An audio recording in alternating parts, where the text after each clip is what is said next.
please introduce our next presentation? Yes, well, we now move to two keynote presentations. The first by Professor Mike Pearson, who is currently a Leverhulme Research Fellow. Is this right? And what's your research project called again, Mike? It's called Marking Time, Performance Archaeology in the City. And Mike has started life as an archaeologist, did an undergraduate degree at UCL, took a more sensible path in life by moving into theatre, and is one of the few people who's really combined theatre and archaeology over the years around issues of performance and so on. He wrote a book with Mike Shanks called Theatre Archaeology. My favourite is a book of his called In Comes I, also site-specific performance, and his most recent book is Mickery Theatre, and he plays with issues of performance, of place, of rootedness and identity. So it's a great pleasure to introduce Mike. Well, it's a real honour and privilege to be with you today. My thanks to the Oxford colleagues for arranging my visit, for taking care of me. At the very last moment, I've decided to change my theme after realising that my original paper was in large part in Lincolnshire dialect.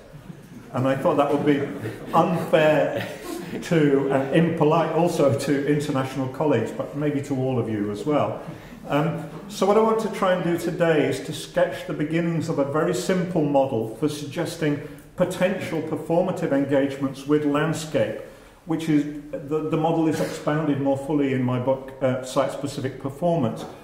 But these approaches are, I hope, transferable to other contexts, and maybe a tentative contribution to yesterday's emergent concept of living labs, or indeed public humanities. My qualifications for being here, well, my first degree is in archaeology, and I hang around with Michael Shanks. I don't know what, well, anyway. But my interests are in the archaeological rather than the discipline of archaeology per se, in the processes of conceptualizing and engaging with the past, with ways of seeing and modes of interpretation. And I think these things might be best considered at places that are neither here nor there. And that's going to be one of my underlying themes today. And through the optic of contemporary archaeology, through the horizontal. So, to be practical. Oh. Sorry? Ah. How do I go back? There's a keyboard. Oh, right, okay. There we go. There. Right. I'm a bit nervous, as you can tell. Okay, so this is Aberystwyth, Speckled Ridge, the remains of a substantial farmstead first occupied during the enclosure of these common lands in the mid-19th century. Often mistakenly described as a hamlet, its buildings, walls and paths seem too numerous for an upland agricultural concern. Indeed, from the outset, they were more. The first owner was a weaver, an outworker in the Cardiganshire woolen industry. These buildings were always partly industrial, with weaving and cloth storage sheds near the house, dams in the river. The farm was abandoned in 1941. The roof was off by 1949. Its story, its history, is the story of just two families, two sets of biographies. Local memory has the last inhabitant, Mr. Davis, engaged in smithing, tinkering and cobbling. And incredibly, in one of the outbuildings, there are still traces of his work, baths and pans, leather and nails. For almost 50 years, Aberystwyth lay deep in the Clywedog plantation, laid out by the Forestry Commission in two parishes near Lampeter between 1956 and 1959. The plantation is composed principally of Sitka spruce with some pine, but it was never quite hidden. The deciduous trees, beech and sycamore, that matured in the garden and surrounding hedges always marked its location in the coniferous canopy, and a thick blanket of moss and lichen once covered the ruined walls. Whilst the twin processes of state-organised land requisition and deforestation were repeated elsewhere in upland Britain, its desertion and subsequent ruination take on a symbolic significance here. It became one of those places in Wales, along with reservoirs and military ranges and open-cast mining, where by implication both land and language disappeared, or were disappeared. Each episode would in turn inspire poetic reflection and political response, campaigns of civil disobedience, the foundations of organisations of opposition. Archaeology students from Lampeter used to come here to practice recording techniques. We came here to think about the performative animation of such sites. They are saturated with meaning, both cultural and political, but whilst little of physical worth is at risk here, much of value may be at stake. How then might performance assist in public appreciation here, as an active agency of interpretation? I suggest we have perhaps 6 options for creative engagement, each involving different relationships between practitioners, what I'm going to call we, us, and visitors, audience, what I'm going to call they or them. But when I talk of audiences, you might think about communities. So what's our first option?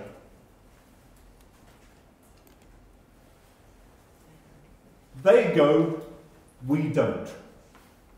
We don't do anything. Okay.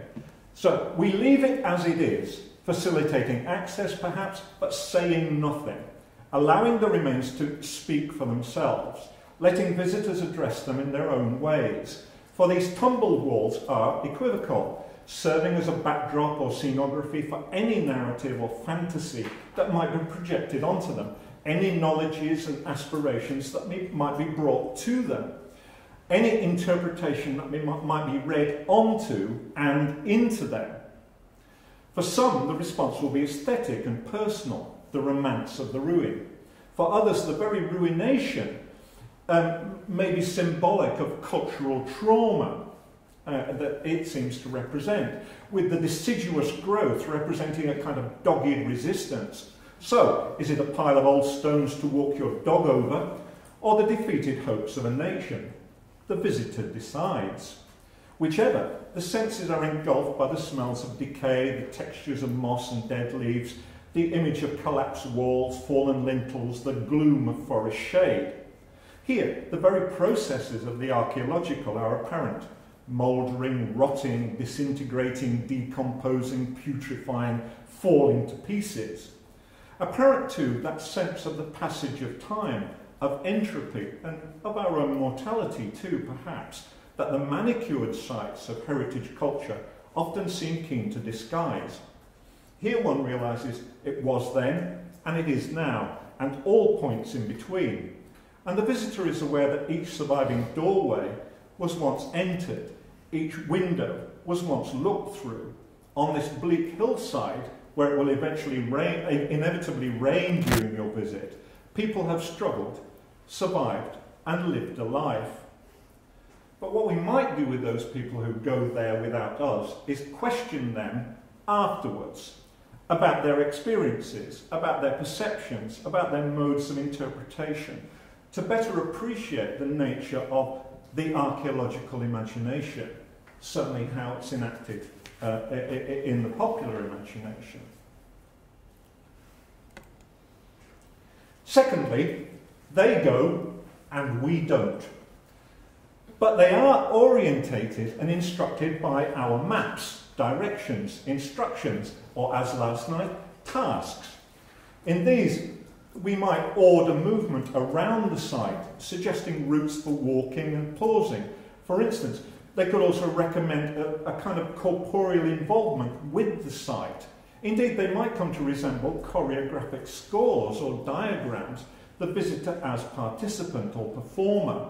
Some choreography could be of the site, following existing paths, crossing thresholds, entering rooms. Sorry, this is what it looked like on Quark Express in 1992.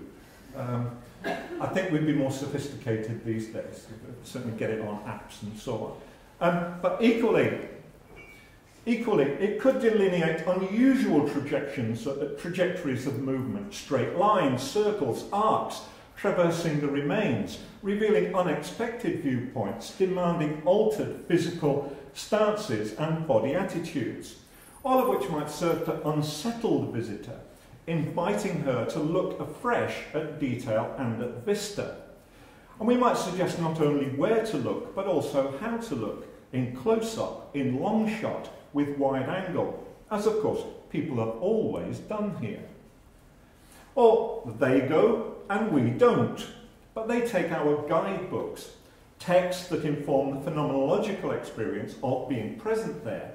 These we might term deep maps or incorporations, juxtapositions and interpenetrations of the historical and the contemporary, the political and the poetic, the factual and the fictional, the discursive and the sensual, that might include plan, axonometric section, photograph and artist's impressions, adjacent to and overlapping poem, topographic details, local folklore, and so on and so on. Text that might tell you everything you might want to know about this place.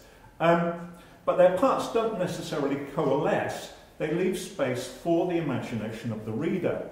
The interpretive instinct of the visitor is not denied, and meaning is not monopolised. And that's what I've tried to do in, Chris said, in Comes I, and I won't talk about that much. But we might also employ oblique strategies. So here in the Exeter Mist Guide by Performance Company Rights and Sites, the city is revealed through oblique engagements with proposals such as borrow a dog from a friend, let it take you for a walk. And their latest project is a mist guide to anywhere, transferable to any city, with instructions such as go exploring with children, let them choose a special way of travelling, as if the city were underwater or a mountain. Or they go and we don't, but directed towards a moving between what we have left there for them, such as the clockwork audio sources that the Forestry Commission has now put on trees in these West Wales forests. You wind them up and you can listen to a narrative. Or they go and we do not, and they encounter what we've altered here, the traces we've left behind. So land art in all its widest canon, really. Or they go and we don't, but our relationship between them and us is mediated in the emergent genre of audio walks, which are increasingly familiar, of course, in museum trails and artistic practices. And here, I want to look at,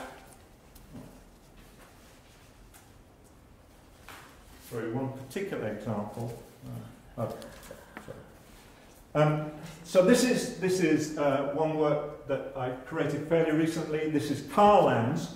It's a 3-hour web-based audio tour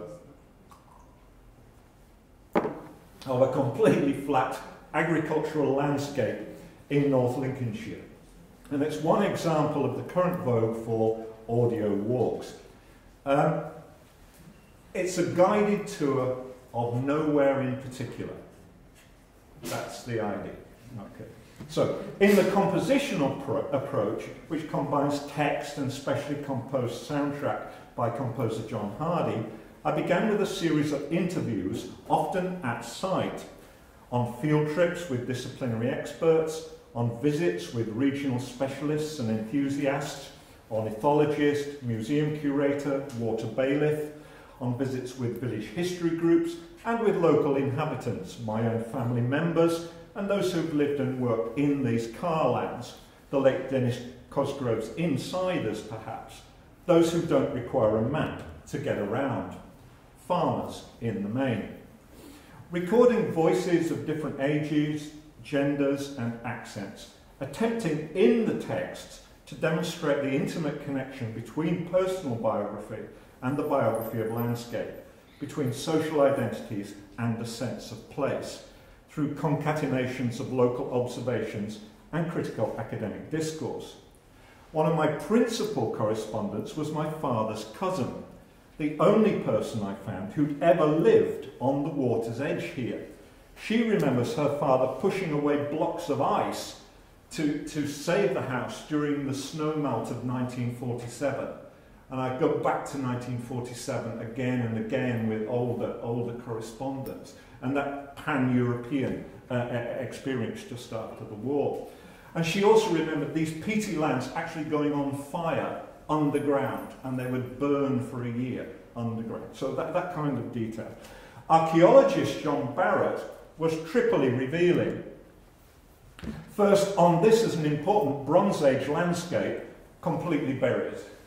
So that's the first thing. Secondly, on the perceptual and social impacts of living in flat lands, of dwelling in landscapes lacking monumentality, without uprights to draw and arrest the eye.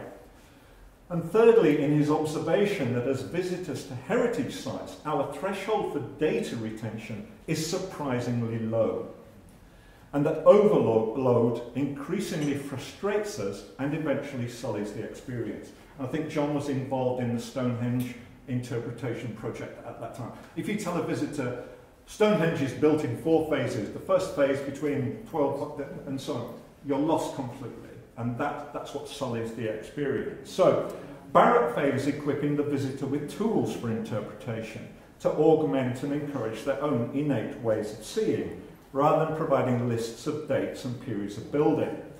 And this informed the strategies employed in Carlands, in the recurrent exhortations in the audio to saunter, loiter, and ponder. Through geographers Hayden Lorimer and John Wiley came an awareness of anthropologist Kathleen Stewart's appeals in her writing from the field for her readers to picture this, imagine this at these kind of places, to engage imaginatively, creatively. Okay. So the 3 60-minute audio works of Carlands are available for download as MP3 files. Each has a distinct tone, character, and instrumental voicing, and is further divided into 4 15-minute movements, reflecting a specific aspect of the location: its archaeology and history, its flora and fauna, agricultural practices, significant events. After download, the visitor is free to choose how, where, and under what conditions to access the material, on site or at home. If they're accessed at home, at a distance, a number of photographs are attached to the website gallery to provide context and orientation, though the listener is also encouraged to conjure the landscape in the mind's eye. Or the works may be taken to the actual locations on a suitable player, but the listener is at liberty to select the time, season, weather, personal mood, and social conditions, alone or in a group, of their encounter. Movements may be listened to consecutively or with pauses between them. Locations are readily accessible and routes for walking are recommended, though in the main these follow paths on the riverbank. But none of the text is precise in its address to topography, and hence participants are free to roam in the surrounding landscape. And none is unrelenting. Music repeatedly punctuates the narrative. So technology plays a significant and transformative mediating role in the response of art to the environment, in precipitating and illuminating public visitation. That's what it looks like when you're making it. Go there. But my aim is to elicit and draw together insights from archaeology, geography, natural history, and folklore, and combine them with the detailed and first-hand experiences, opinions, and memories of local people. There's a purposeful blurring of personal, expert, and popular sources to help illuminate, explicate, and problematize the multiplicity of meanings that resonate within and from landscapes. The dramaturgical structures include multiple fragmentary texts derived from a variety of disciplinary standpoints and in a variety of voices, but I refine all of that into a personal poetics. So this is not a Radio 4 documentary. So I listen to what people tell me, then I write a text. Okay, it's not just a combination of opinion. Okay. So I hope what there is a kind of combination of scholarly and artistic and popular practices, but performance provides the pretext and facilitation for visitation to places that actually in themselves are not often visited. And I think it suggests a mechanism to fuse and embody the intimate connection between personal biography and the biography of landscape. All three vectors. Now that's very odd. Okay. All three vectors are in play here: place, performance, and participant, and they're all generative and in a dynamic relationship. But performance may be as much a reading onto, a projection of narrative onto this seemingly featureless terrain, as a reading from it, the drawing of attention to extant details, animating that which is observable. And there may indeed, and I'll come back to this later, there may indeed be a kind of creative friction or tension between what is of the place and what is brought to the place. Right. So there's an ambivalence, a kind of refusal to reenact all that actually might have happened here, because I think that resists a kind of closure of interpretation. Okay. So Carlands is designed to enhance and stimulate public appreciation, understanding and enjoyment of landscape through active participation. And it poses these kinds of questions for those involved, I think. How and why does this place come to be as it is? What struggles, natural and human, lie behind its benign facade? Can we regard it as much as a network of related stories and experiences, as the outcome of particular processes of human intervention, as a collection of topographic details? Okay. So, thirdly, we go, they don't. And we come back with things, with material, with videos, with stories, whatever. So we are the gatherers of material that's brought. Now this will be very familiar from museum practice, but for me the most important sentence is Walter Benjamin's: when someone goes on a trip, he has something to tell about. Right? And here is our replaying of the shooting of Welsh immigrant Llywyd ap Iwan in 1909 by Butch Cassidy and the Sundance Kid in Patagonia. Whoa. Okay, so we went there and we brought back the material. Okay, so that's that. All right. So, fourthly, and most significantly then, we and they go together in some kind of a way. All right. And here the archaeological and performative can make direct common cause at a variety of scales. I think by regarding the guided tour as a solo performance, and the interpreter is foregrounded, and interpretation becomes a performative practice. So here I am at Esgairn. I'm talking about Esgairn. I'm talking about the emigration of my father and my great-grandfather to Australia in 1886. I'm talking about enclosure riots at the beginning of the 19th century, and I'm talking about the novels of D.J. Williams. It comes together here, right? I'm not saying, look at this, this is this, this is that, this is that. That's the point, really. And I think here, what solo performance can do is change very quickly. It can pull together different kinds of narratives, different kinds of information. The fragmentary, the digressive, the ambiguous, anecdotes, analects, bits of autobiography, the description of people, places, pathologies, poetics, forensic data, and so on and so on and so on. But the teller themselves is the focus of attention. And that's where I want to go to here. Okay. So, it's the 25th of April 2000, and I'm walking in the village of Hibblestow in North Lincolnshire with my mother, my wife, my brother and his family, my uncle and aunt, my father's cousin and his wife, my mother's friends, my primary school teacher, my school friend Tony, various inhabitants, and visitors from Sheffield and London. Over a period of 2 hours, we visit 10 places, 10 locations: the school, the church, a stream, and some of the less notable, a street corner, or just a patch of ground, where memorable things happened to me up to the age of 6. So it's a guided tour of the landscape that I knew to the age of 6. Okay. And the landmarks here are biographical and personal, but you won't be able to tell by looking.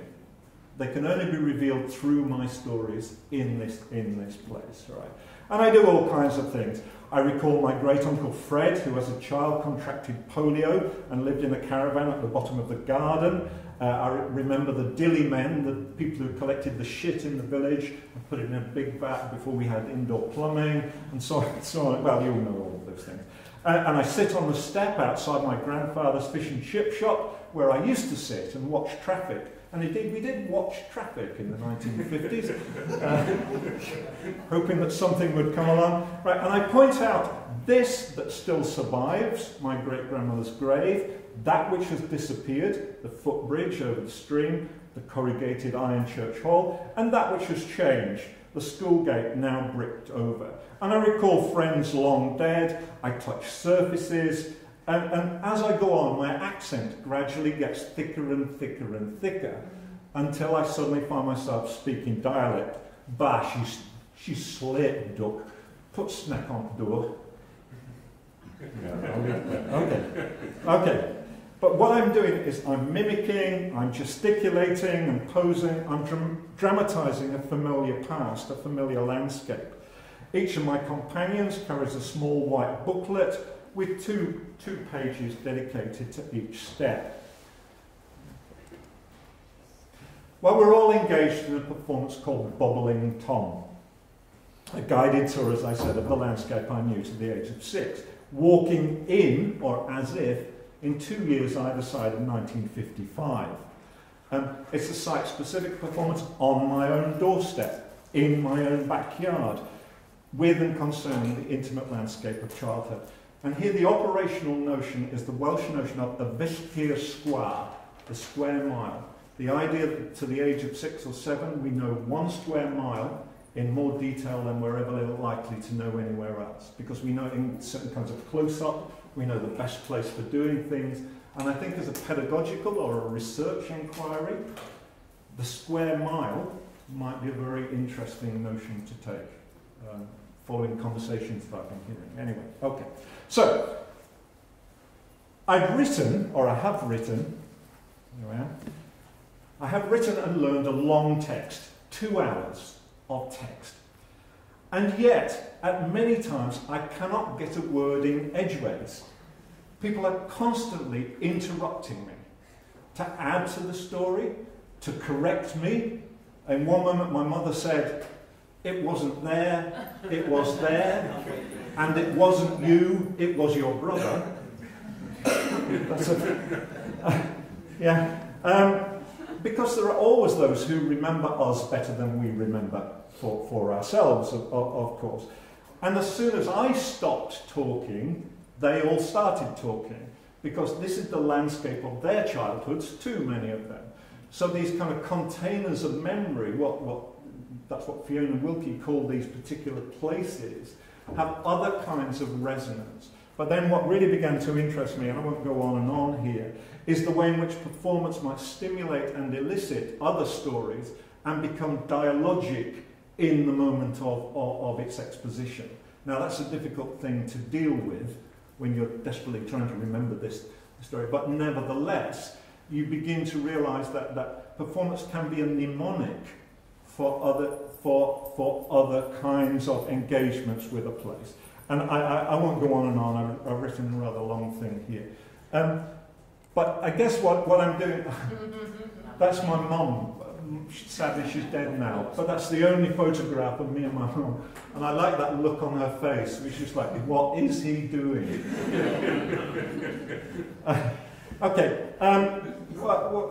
in comes I explained that project in detail and the way that I created it, the kind of correspondence, the kind of research that I did, talking to people in the village and so on. And I think what I can characterise the show as is a kind of personal archaeology, or perhaps a personal chorography. These places in a landscape that are significant to me and perhaps nobody else. Okay, but again, I think its real significance is in a way of drawing in a kind of community involvement. I should explain that Bubbling Tom, the name of the show, is actually a spring in the village. But the exact source is a constant source of local disagreement.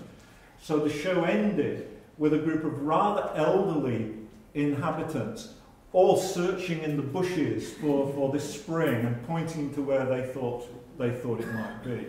But I think what's important about that work for me is that whilst little is at risk, everything of value, communality, generational communication, a sense of place might be at stake. So it's a reconstitution, it's trying to make sense of something that was never that clear in the first place.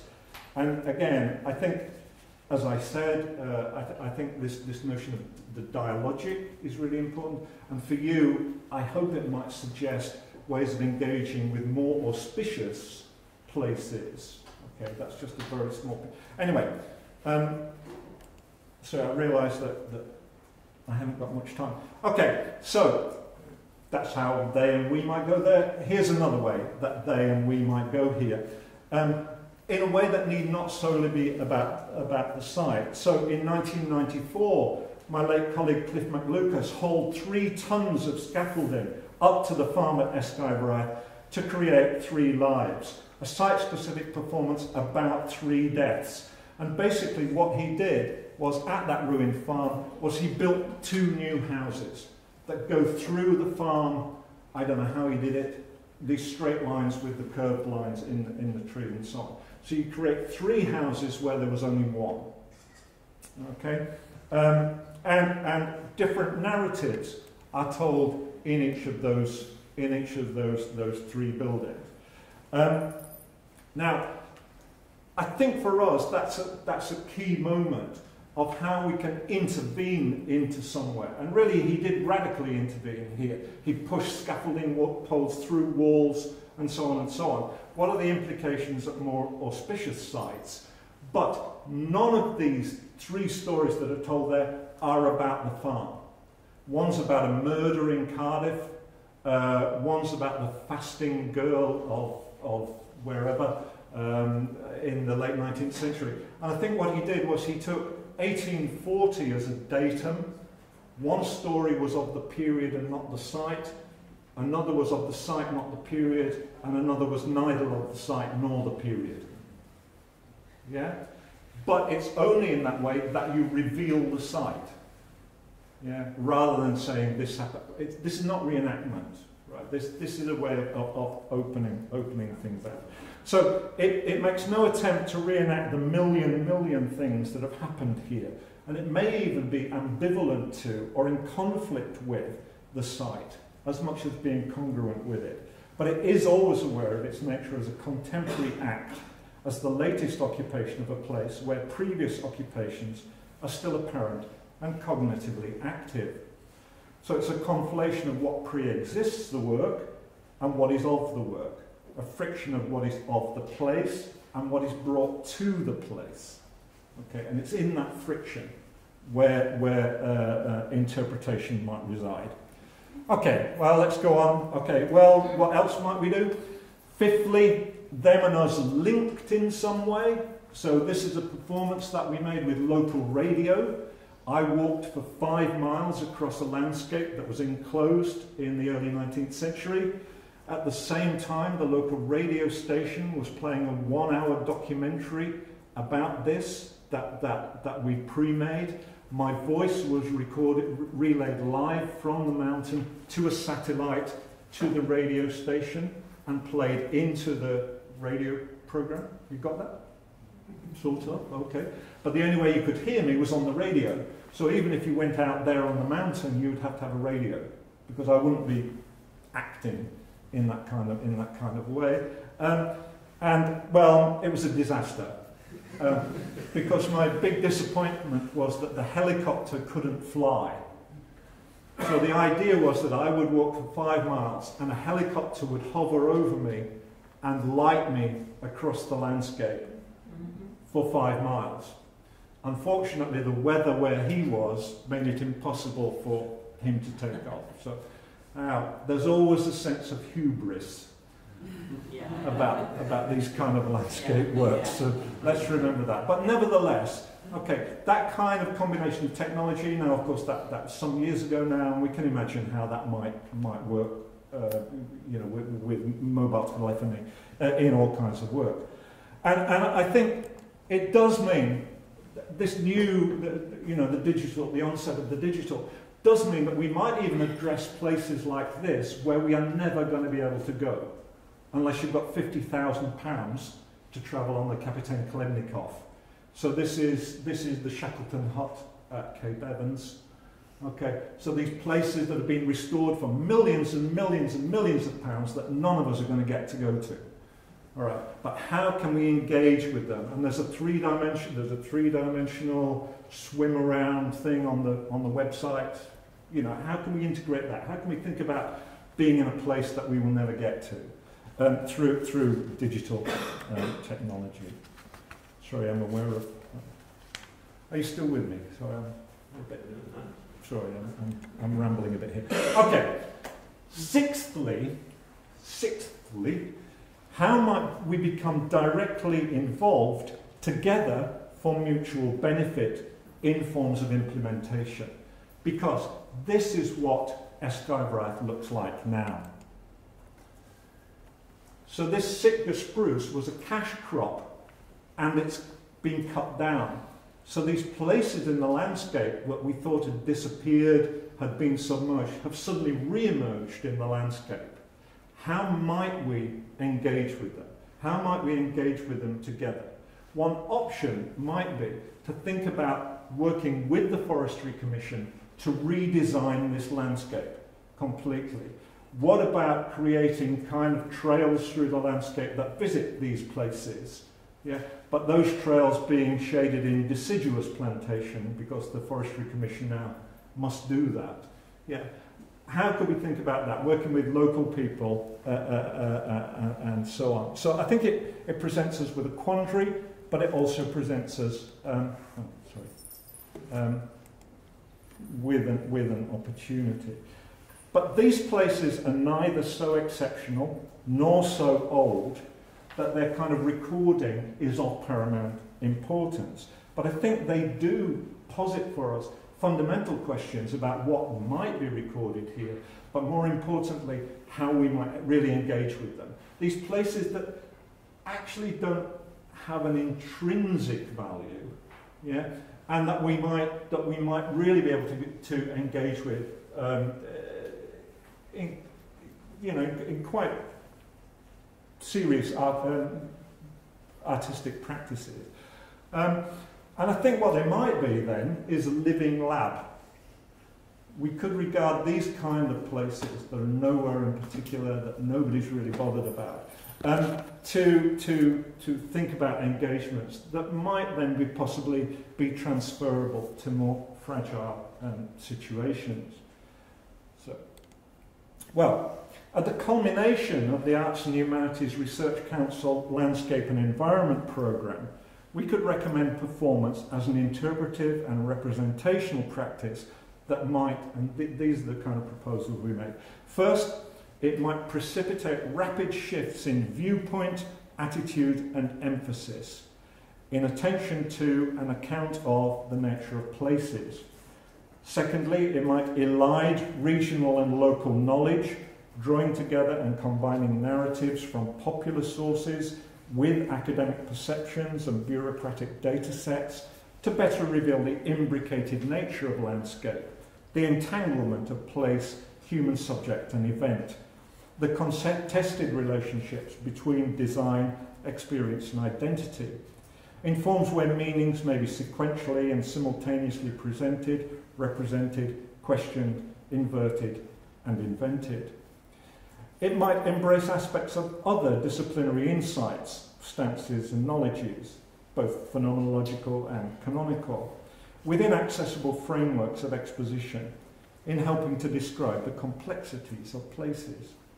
And it might explicate and problematize the multiplicity of meanings that resonate within and from such locales. It might elaborate conflicting definitions of and attitudes to landscape and illuminate the historically and culturally diverse ways in which it's made, inhabited and constructed. And it might enact the intimate connection between personal biographies, social identities and the biography of place. Empirical in nature, grounded in things, it can articulate connections across time and space. It can, I suggest, become a key component in the investigative and interpretive apparatus of both archaeology and cultural geography. What performance often stimulates and elicits is other stories and stories about stories, catalysing biographical reflection and response on the part of the participant. So, performance encouraging visitation, offering insights, informing presence, stimulating imagination, and enhancing understanding, suggesting how this place, where at first glance so little appears to be at stake, came to be as it is, and what it may yet become. And I hope transferable as a model to more audacious sites. And I just wanted to end with, because this is what I do really. So this is a production of Aeschylus's The Persians, made with National Theatre Wales, at a replica German village on the military training estates in mid-Wales. This is the so-called Skills House. It's a house without a facade. And there's a grandstand here where troops sit and watch how to defend, how to attack a house. And it's so theatrical in nature that you just want to do Aeschylus's The Persians. Sorry, that's it. That's